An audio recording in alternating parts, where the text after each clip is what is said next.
Hey everyone, welcome to Survival Scout Outdoors. I'm Jeffrey Helm. Today we're going to go through the contents of an Outdoorsman Backpack.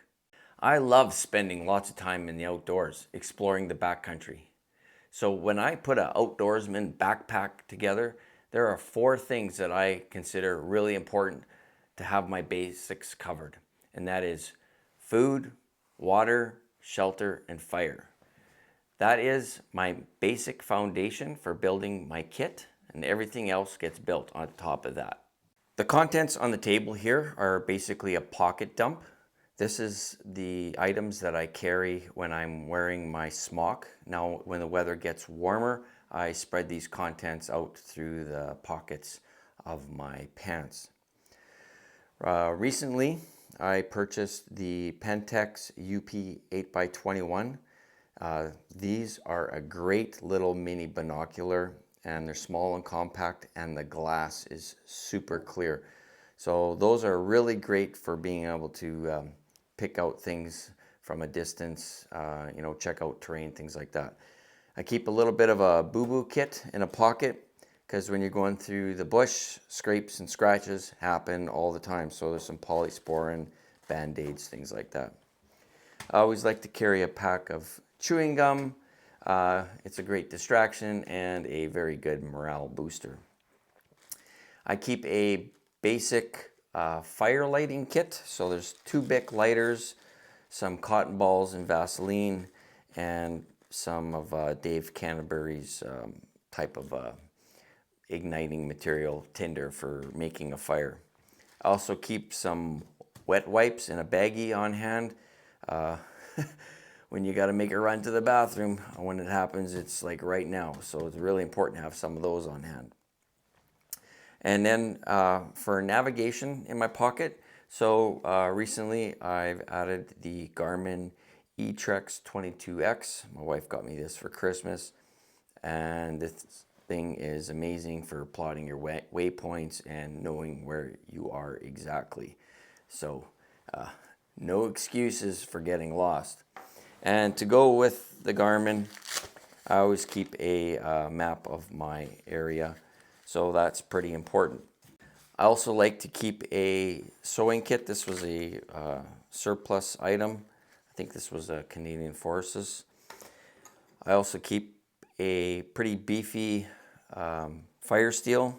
This I actually got from firesteel.com a few years ago. Their fire steels obviously have gone up quite a bit in price, but they are some of the best out there on the market. I keep a Smith's little knife sharpener. I'm not an expert at using a sharpening stone, things like that, so this little sharpener is great for touching up my blade. Also, I keep an emergency whistle. This is a Fox 40 whistle, and then I attached a signal mirror to it. Also, I have a Swiss Army knife. Man, I love using a Swiss Army knife. Lots of little tools, lots of little functions. Great piece of kit. These items here are what I carry on the belt on my backpack. Now, I like to carry a canteen with water in the winter as long as it's not too cold. But once the temperature starts dipping down below -10, I don't usually sometimes carry the canteen with water. So that's kind of optional at this time of year. I like to carry with it this metal cup. I like to use this metal cup on open fires because I don't mind getting the soot all over it. So this is my insulated canteen. This is surplus Canadian Forces. This is really handy. Nice to keep my hot tea with honey in there. I carry a headlamp. I carry a tourniquet. You never know. Could slip, fall on a sharp stick, something like that. And if you have an arterial bleed, you got to get a handle on that really quick. Flashlight. I like to keep a Leatherman. Really handy. Lots of functions with a Leatherman. So this is a Strike Force fire steel. This is a great fire steel. It's always been, throws great sparks. And in the cap here, then I just have some like tinder type material, some cotton shoved in there just for fire lighting purposes. I actually found this at Walmart many years ago. So this is a really great piece of kit. Last year I upgraded to a Silva compass. So this is a really nice compass. This is the Mora Garberg. So this is a full tang knife.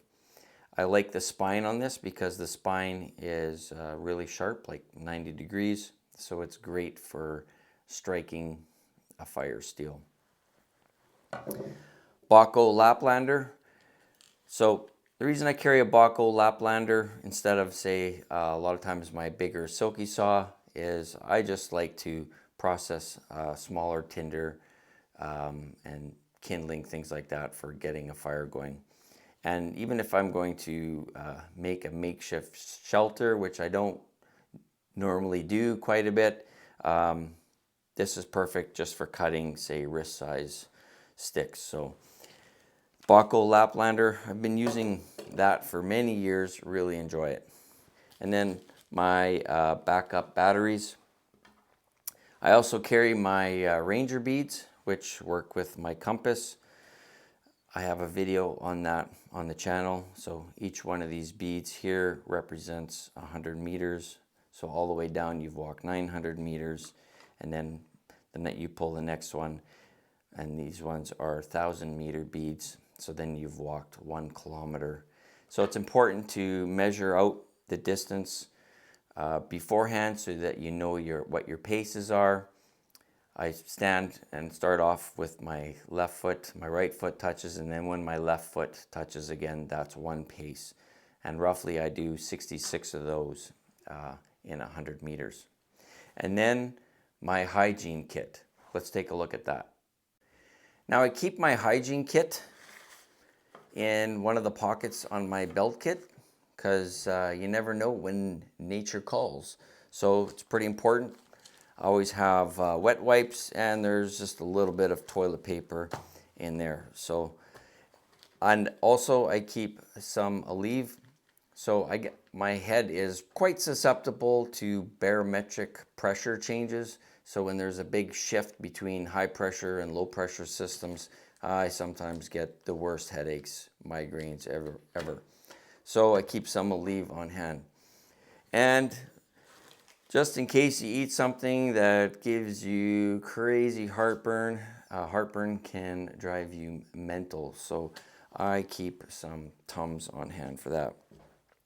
Now obviously to wash your hands, keep yourself clean out there, I have some Dr. Bonner's soap. Now this stuff is really great. You can wash your hair with it. It's environmentally friendly. So this is just in a little 59 ml bottle. And then I keep everything together in this neat little dry bag labeled. So just kind of dummy proofed everything. One thing you'll notice in my Outdoorsman Backpack contents is a little bit of redundancy. I don't mind having a few extra items on hand. Let's dig into the contents of the main backpack now. I get pretty heated when I'm walking outdoors. So generally underneath my smock jacket, I am only wearing a waffle type long underwear undershirt. So when I stopped at an area for any significant amount of time, obviously you are going to start to cool down really quick. So to mitigate that, I always keep a nice wool sweater packed in my backpack in the wintertime. So, and even if the temperatures start to dive down and I'm not able to maintain my body temperature properly enough with just my undershirt and my smock, then I can put my sweater on and I'll be good to go. And then I like to keep a backup pair of wool socks. This is a bivy. So this is a Gore-Tex bivy bag. So these are excellent because they are waterproof. You can lay that down on the ground and curl into it and, you know, keep your body heat, and you can use that for sleeping. Now, in conjunction with that, I have a Wooby as the Americans call it. Up in Canada, they call it a Ranger blanket. Depends where you're from. So this kind of acts as like a little bit of a sleeping bag for the Gore-Tex bivy bag.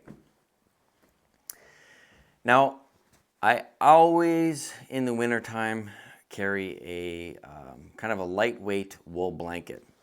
Wool is excellent when you're out hiking about and you just want to stop, maybe get a little fire going, just chill, relax, enjoy the surroundings. So you can lay a wool blanket down on top of the snow and lay on it and be dry and comfortable. Your body heat will warm up the wool, but it won't allow the water. The water does not penetrate through the wool. What will happen is it will actually freeze. The snow will freeze on the bottom. So you'll always have a nice dry layer on top of the snow. And for some emergency purposes, you can even wrap up in a wool blanket, say if you didn't have other types of sleeping arrangements at hand. So wool is really critical in the wintertime.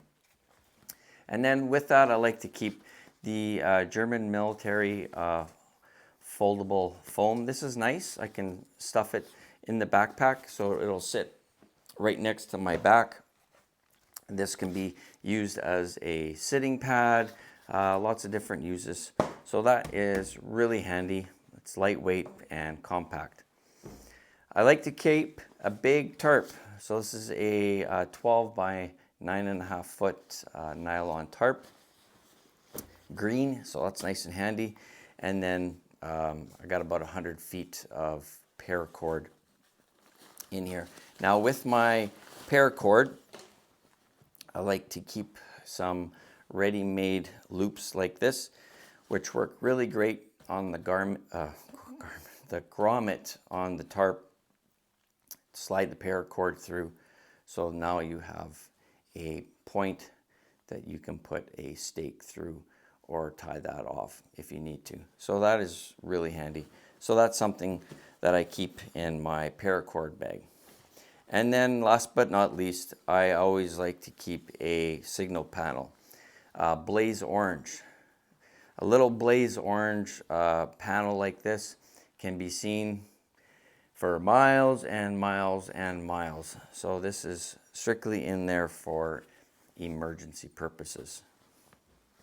These are the final contents of my Outdoorsman Backpack. So over here on my right, I kind of have my brew kit. So this is a Pathfinder set that I got off of David Canterbury's website. And then there is a nice little lid for the pot cup here. So this is really handy for making my cowboy coffee or using some cappuccino mixes, things like that. This is my MSR cooking pot, and then I got a stainless steel spoon. So this pot is, I think it's just a little over a liter capacity. So it's really handy. So inside here, I'll keep my potato soup mix and some of my brew kit items, and they get stuffed in here. And this is nice because the lid snaps and locks right in place. And then those items are carried in this sewn bag that a subscriber had made for me. Now recently I purchased a stove system off of Amazon, and I haven't even had a chance to try it yet, but I got this because I've been using the alcohol stove for many years, and when you're making your coffee and things like that, or cooking, it takes a long time because the alcohol only makes a flame so big. So this is a 3-burner stove, and it's really nice and fits nice in this little plastic case. Now it also comes with an attachment on here that you can use it to attach to the larger propane bottles. So that's kind of handy. So for now, you use this isobutane canisters that you can find at hardware stores or Walmart. So this is going to be now my cooking kit. Over here is basically my water purification system. So this is a millbank bag that you can basically fill up with dirty water, and then it will drip through, and it doesn't purify the water, but it does clean it to the point that you can now start to boil it or use some purification tablets to make sure that that water is free of any microbes and bacteria and things like that. So that sits in my water dry bag here, nicely labeled. And then also there is another little dry bag here where I keep my other items for kind of getting into the redundancy aspect for a fire kit. So there's some stormproof matches, a couple lighters here with some birch bark, and some cotton, some jute twine for fire lighting material. So that sits in that little bag here. And then sitting under the flap of my ruck is my first aid pouch. So let's take a look at this. This whole kit is designed to stop major bleeding. Now this kit has two parts. So this half of the kit is on this pocket, and this half of the kit here is on this pocket. So on this side, this is a chest seal. So if you have a puncture through your ribs and now you are sucking air through your ribs, this is designed to seal that off. This is quick clot combat gauze. So if you should sustain a major gash, this combat gauze, you pull it out and you start stuffing it into that wound, and the quick clot in there will help cause the blood to coagulate so that you don't bleed out. Another form of bandage like that is a 6-inch Israeli bandage for major hemorrhaging bleeds. Some people call this an Israeli bandage. So that is another style there. And then here I keep a syringe with some lidocaine and sutures. So if I am out there by myself, which I usually am, so I have a suture kit here so that if I needed to stitch myself up, it would probably be pretty rudimentary, but it would be enough so that I could get myself out of that wilderness environment and get myself to a proper medical facility. So I also keep trauma shears. So these are really handy. So if I need to cut through the strapping on the backpack or clothing, these trauma shears will cut right through that. And these are handy because you don't necessarily want to be using a knife, because you can actually slip and then cause more wound and damage to yourself. So here is a SWAT tourniquet. So this is a rubberized type style tourniquet, so that if you stuffed a wound with combat gauze, things like that, you can put the tourniquet over and kind of help seal that up. And then also there are two more cat tourniquets. This is an official cat tourniquet here. This one is a generic version. And those also, you apply those to your limbs to help control bleeding. Now I'll put a notepad and pen in there, because if you are applying a cat tourniquet, you don't necessarily want to leave it on forever. You want to keep it on for a certain amount of time and then release the pressure to see if the bleeding has slowed and stopped, so that you can record that time and things like that with the cat tourniquet. Also, if there's anything else that needs to be cataloged or recorded while I'm out on my outback adventure, that can also be recorded here in the Write in the Rain notepad. So it's nice blaze orange, so it's easy to find. That way you set it down, you won't get lost. And the pen is tethered to the notepad as well. So this is kind of my I.F.A.K trauma kit that goes in my Outdoorsman Backpack. Sometimes I get asked in the comments if I've ever served in the military, and that is no, I have not served in the Canadian Forces. My son has served in the Canadian Forces, and he is a veteran, and this name stripe was his. He gave it to me. So if you notice the Canadian Forces helm name stripe up there, well, that's because my son served and he gave it to me. So I wear it with pride. All right, everyone. This is a breakdown of a Outdoorsman Backpack contents. Hope that helped you out there, maybe gave you some ideas yourself and things that you can do to your kit and tweak it the way and customize it in a way that you like. So take care, and we'll catch you all in the next video. Bye now.